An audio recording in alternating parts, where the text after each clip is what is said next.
Welcome to the Great Detectives of Old Time Radio. From Boise, Idaho, this is your host, Adam Graham. If you have a comment, email it to me, box13@greatdetectives.net. Follow us on Twitter at Radio Detectives and become one of our friends on Facebook, facebook.com/Radio Detectives. A reminder, as you're making your travel plans, remember JohnnyDollarAir.com. Johnny Dollar Air is a Priceline affiliate, so you can name your own price on hotels, rental cars, airline tickets, and even more, but part of your purchase price goes to support the Great Detectives of Old Time Radio at no additional cost to you. So remember, when making your travel plans, think JohnnyDollarAir.com first. Well, now it's time for today's episode of Yours Truly, Johnny Dollar. The original air date, September the 18th, 1960, and this one is The Real Smokey Matter. And I will warn you that the audio is not quite as good as I would like, so be aware of that, but let's take a listen.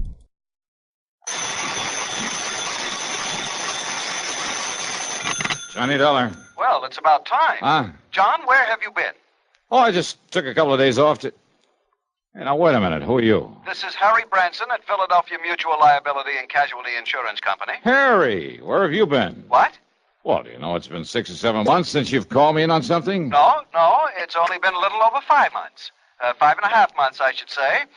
As a matter of fact, it's actually 5 months, 12 days. Okay, Harry. So where have you been? Well, as a matter of fact, I've been right here in my office at Philadelphia Mutual, here on Walnut Street, here in... John, you're trying to change the subject. Yeah? From what? Why, from the insurance matter that has me concerned at the moment.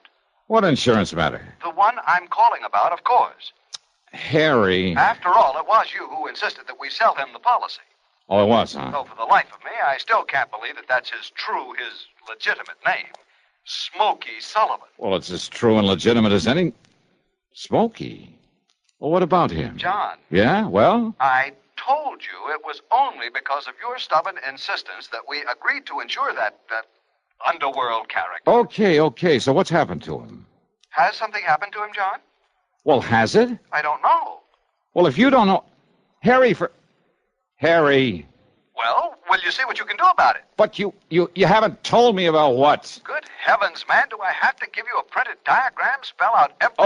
Okay, Harry. I'll grab a train, maybe a plane. I'll be down there to see you. Well, now, I don't know that that's at all necessary. It is if I'm to get any sense out of you. Why, John? Yeah.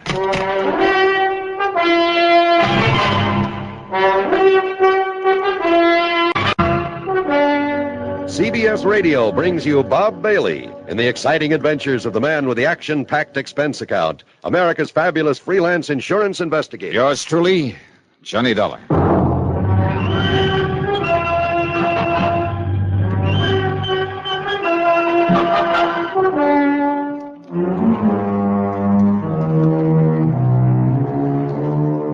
Expense account submitted by Special Investigator Johnny Dollar to the Philadelphia Mutual Liability and Casualty Insurance Company, Home Office, Philadelphia. Investigation of the real Smokey matter. In spite of the way he sounds, in spite of his being a literal-minded, excitable worrywart, Harry Branson is a good insurance man. Whatever he lacks in, well, imagination spark, he more than makes up for in methodical attention to every detail of his office operation. Paradoxically, then, except for Harry himself, Philly Mutual's home office ticks along like a smooth-running watch. If I was promised an assignment at 9 o'clock of a Monday morning, believe me, it was never a second late.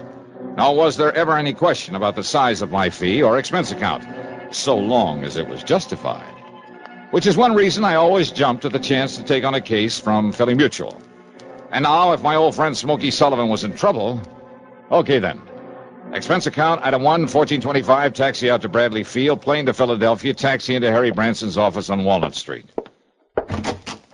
Okay, Harry, what's it all about? John, I tried to tell you over the phone it was not necessary for you to come on down here. What you told me over the phone didn't make any sense. And I suppose you'll expect the company to pay your expense account? We shall just see about that. Oh, now, wait a minute. Yes? Well?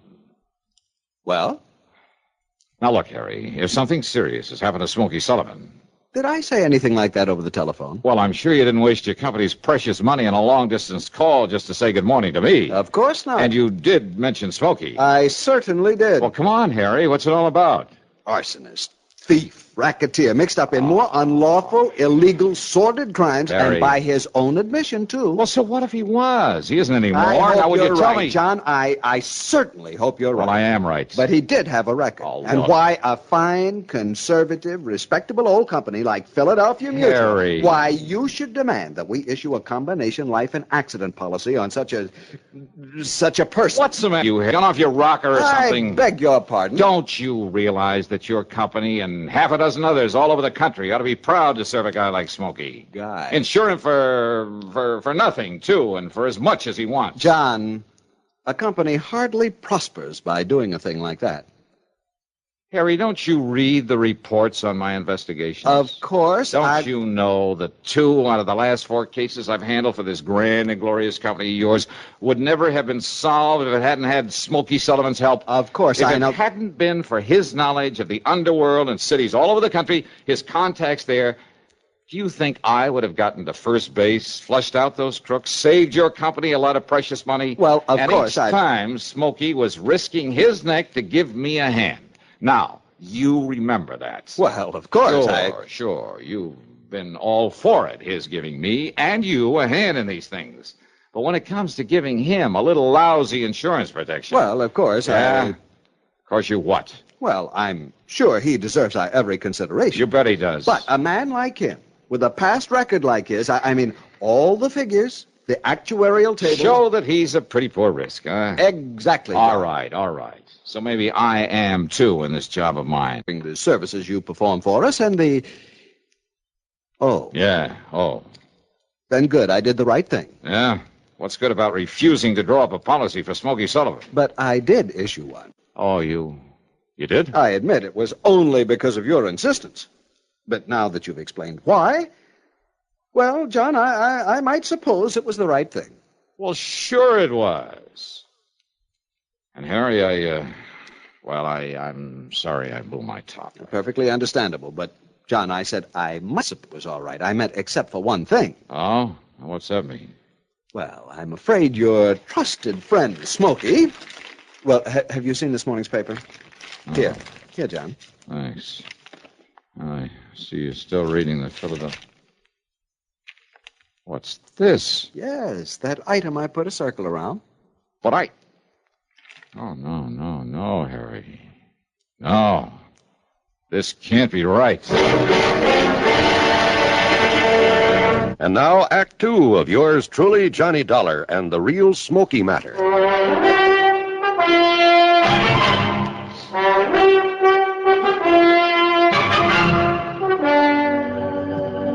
Read it, John, the whole news item. Toy factory. Burned to the ground. And I'm afraid your dear trusted friend, Smokey Sullivan... Millersburg Toy Company. Total loss. Certain proof of arson. Yes, John? Captain Oscar Fletcher of the arson squad states that the unusual technique employed indicates beyond the shadow of a doubt it is the work of a man who, although he is not known to have operated in this area since serving a prison term some years ago... True. ...is unquestionably the work of... Oh, no, Harry, this is wrong. I'm afraid not, John. That fire was set by Smokey Sullivan. You mean the arson squad is going to pin this on him because whoever did it happened to use a method that... No, I won't believe it. You didn't read the rest of the item. Why bother if they think I'm going to let him pin it on Smokey just You'd because better read it, John. Why? I mean about the body they found in the ashes. Body? The police are certain that it's Smokey. Oh, no. Oh, yes. All right, look. Maybe Smokey was a torch man. Maybe Smokey was a lot of things before he went straight. And that distinctive ring they found on one hand of the body? So what? The same ring known to have been returned to Sullivan following his term in Dannemora prison. So what? Doesn't mean a thing. Smokey would know more. Here's another recipient going to his way.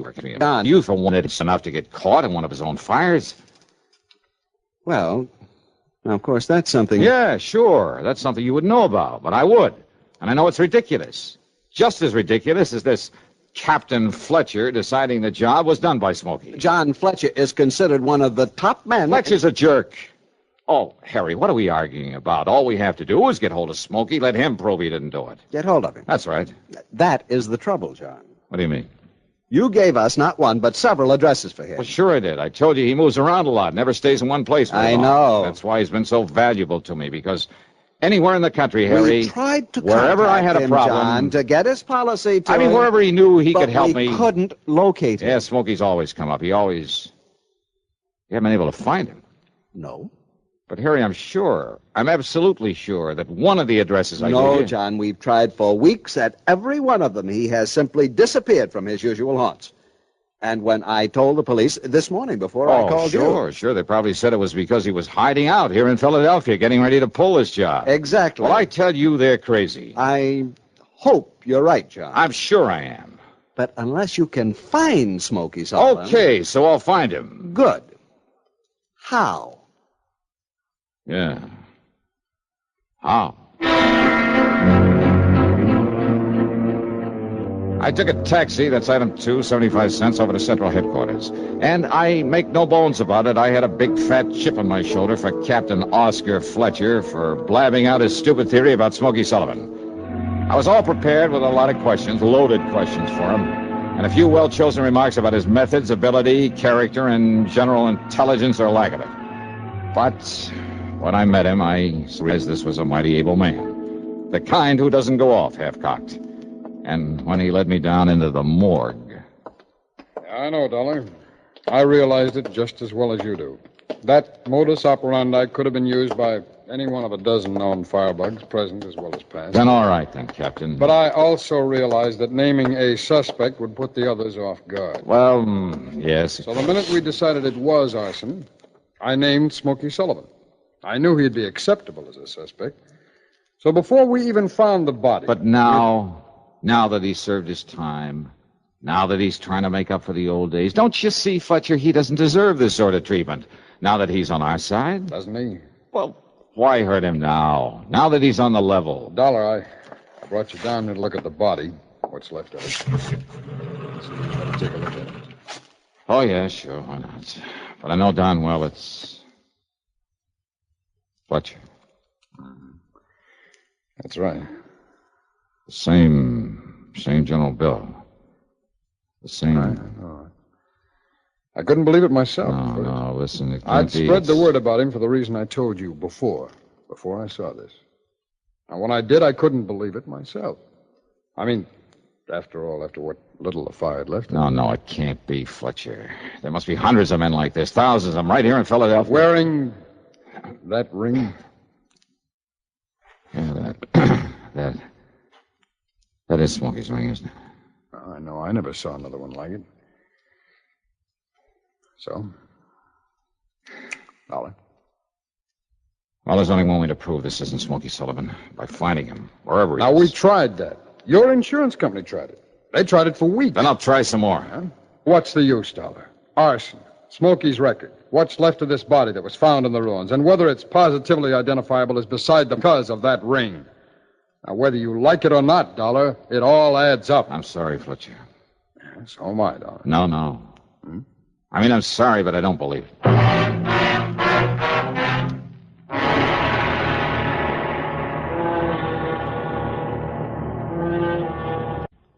Are you married? How many children do you have? Some people resent being asked such personal questions. They resent it even when a census is being taken. Would you? Or do you know that our Constitution requires the taking of a census every 10 years? And do you know that the purpose of the census is to find out how many people are living in each state? For our Constitution guarantees each state the right to send members to the House of Representatives in accordance with the size of its population. A little state may have only... For the men who wrote our Constitution sought to make our government one that will represent all of the people all of the time, so that your country and mine shall be our country under God. And now, Act 3 of yours truly, Johnny Dollar.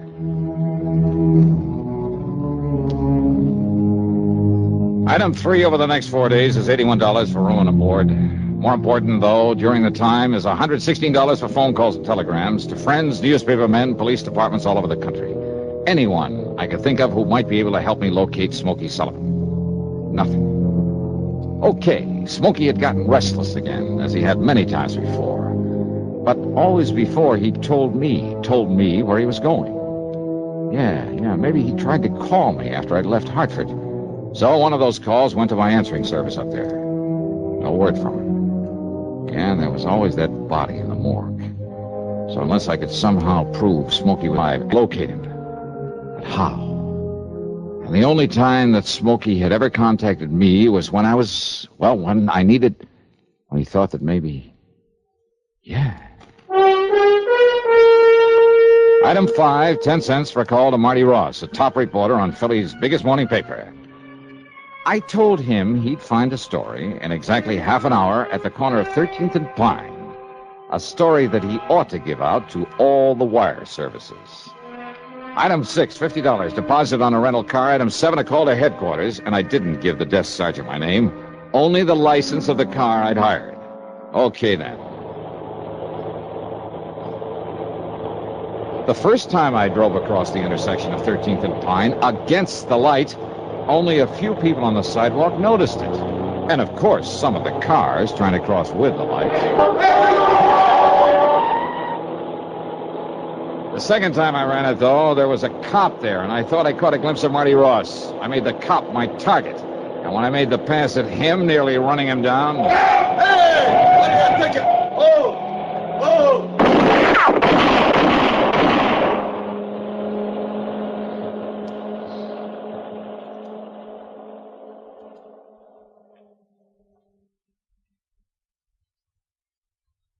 I was a little... It wasn't until the middle of the next morning that he got around to calling on me. Here you are, Captain. Cheers, Conroy. Thanks, I'll quit it. All right, Dollar. What's the big idea? Sit down, Captain. Cigarette? How'd you get those in here? Old friend of mine. You mean Marty Ross? Yeah. The guy that... Dropped in to see me this morning. Left a pack of these. Friend? Yeah, his story, your crazy stunt, is all over the country by now. Boy, what's the matter with you? Did you go off your rocker? Yeah, it kind of looks that way, doesn't it? Sure you wouldn't like a cigarette? Cut out the clowning, will you?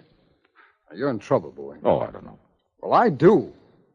Well, now, I thought maybe you, an old friend of mine, could maybe pull some strings. You're out of your mind. Well, why'd you do it, darling? You drunk? No. Is that what you were because of your worry over Smokey Sullivan? Now, come on. Give. Well, I guess I'd better wait until my hearing before I say anything. Hey, guard. Dollar. You want to let Captain Fletcher out of here? You cut this out, will you? Now, come on, Dollar. Tell me what it's all about. Well, come on. Look, Dollar, be sensible about this, will you? Now, how can I give you a hand? That is, assuming that I will. If you don't... Dollar. Here we are, Captain. Dollar for... Come see me again sometime, will you, Fletch?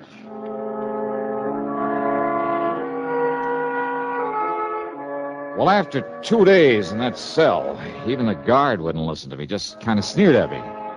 I began to think that maybe I'd overplayed my hand. I asked if he'd get Captain Fletcher back to see me. No response. When he brought in the meals, I argued, I pleaded, I threatened him, reminded him that a citizen has some rights, even in jail.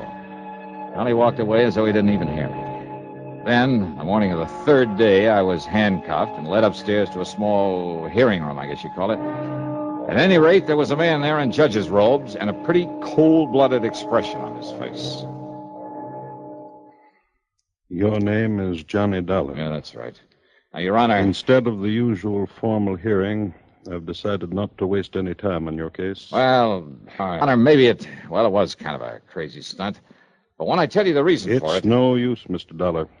These circumstances are deadly and civilly against the Vop's office. Well, now, wouldn't it, Please, or shall I send you back to your cell?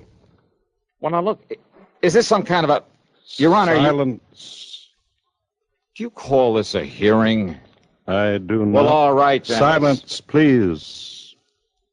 Your caper with that rental car involved more than might have met the eye. Well, it was meant to. Don't you see? Don't you... Yes, sir. That apparent attempt on the patrolman's life. But someone had called headquarters to look out for that car. someone had also called a newspaper man to be sure that he now... Just let me finish. Yes, sir. But then the appearance early this morning from somewhere on the West Coast, I believe, of a man we'd been looking for. Yes, Dollar. Captain Fletcher had been looking for him in spite of the body in the morgue. Then, Judge... Smokey Sullivan came here to help you, as I'm sure you hoped he would. Yeah, I knew the newspaper reports... Will you please keep quiet? Yes, sir. Well, Dollar, when Smokey arrived here, Fletcher took him right over to the scene of the fire. Smokey immediately recognized the handiwork of an old crony of his who could almost have passed for his twin. Then... The only other man he ever knew to wear the same kind of ring he wore and still wears. Smokey's waiting in there, by the way, to see you. Then you mean that you know... I mean that your crazy caper worked, Johnny. Conroy, take off his handcuffs. Oh, boy. Judge, you're okay. And you say that Smokey's in the next room? Hi, Johnny. Smokey. Yeah.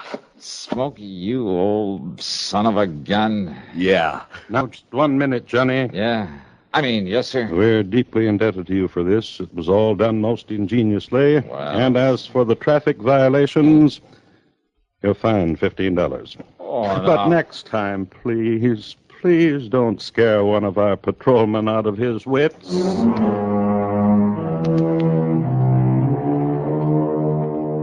Well, sir, the reunion with Smokey was a dilly. And, of course, it goes on this expense account, as does a slight gratuity for him.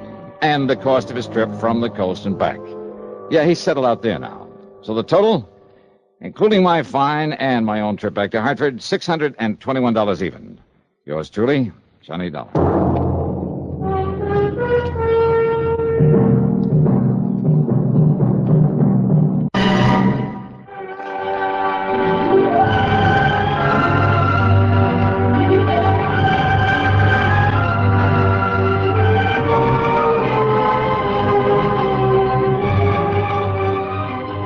Yours truly, Johnny Dollar, starring Bob Bailey, originates in Hollywood and is written, produced, and directed by Jack Johnstone.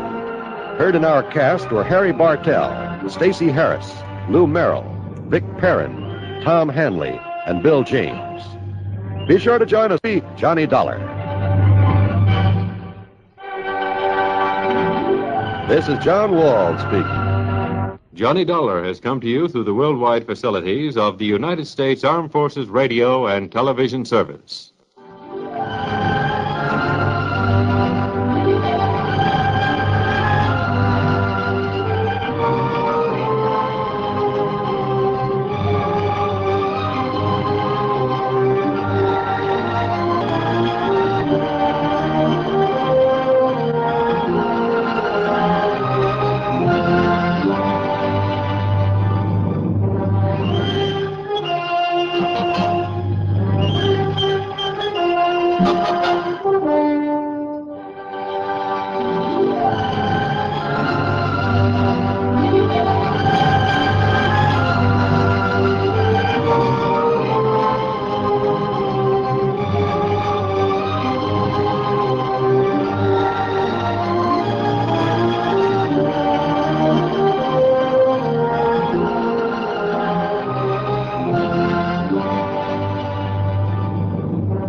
This is Andrea J. Graham, author of the Web Surfer series. Oh, and a Madam's Wife. You're listening to the Great Detectives of Old Time Radio.